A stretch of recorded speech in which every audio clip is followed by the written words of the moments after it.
I love you, Allah.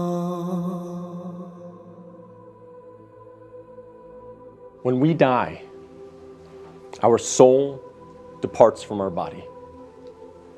And the soul goes on a journey that has many stages to it. And for the beginning of this khutbah, I want to focus on one stage of the journey of this soul. And that is when the soul descends into the grave to be reunited with our bodies. And when the soul is coming down, it witnesses the janazah, the funeral. And your body is laying there on the ground, wrapped up, getting ready to be buried. And you're descending and you're seeing this, and you're hearing it, you're experiencing it.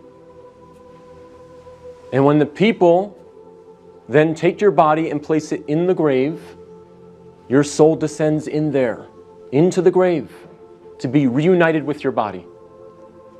And then your loved ones, your friends who were there at your janazah, they will start shoveling dirt, start picking up dirt with their hands and placing it in the grave, throwing it on top of you, and you will feel it fall on top of you. And they will do this until you are completely covered up. And you will be there in the grave, covered up, and you will have consciousness. You will be alive. Not physically, obviously, but your soul will experience this. And then after your family makes some du'as, and they say some nice, kind words about you, they'll walk away. They'll leave. And you will hear their footsteps, as the Prophet, peace and blessings be upon him, said, that you will hear their footsteps as they walk away. And you will be there alone, in the grave, by yourself. Darkness, silence. What happens at that point? Two angels come to you, Munkar and Nakir. And they ask you three questions. Perhaps the most important questions you will ever be asked, and the three most important questions you will ever answer. And those questions are, what is your deen? Translated as, what is your way of life or your religion? Who is your prophet? And who is your Lord? Not necessarily in that order, but those are the three questions.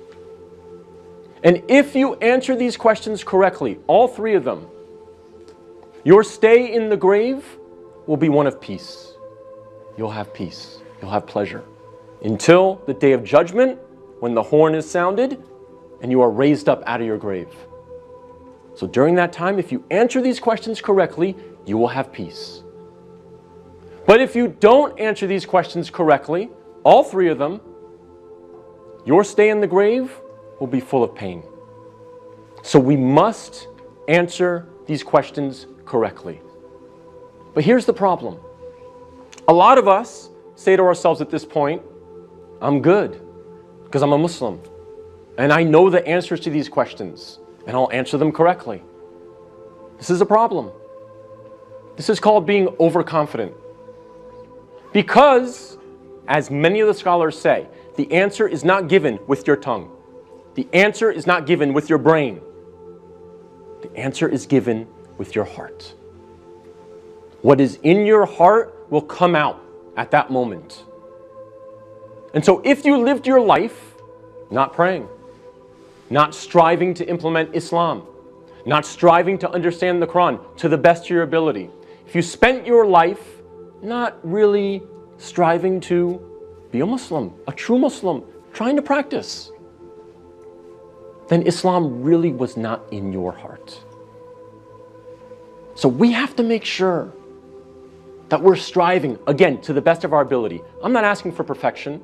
I'm not asking for scholars. I'm not asking for you to be of the best character like the Prophet, peace be upon him, but we must strive for it. So that on that day, when these angels come to us and they ask us these questions, what is in our heart will naturally come forward. The answers, the correct answers will come forth.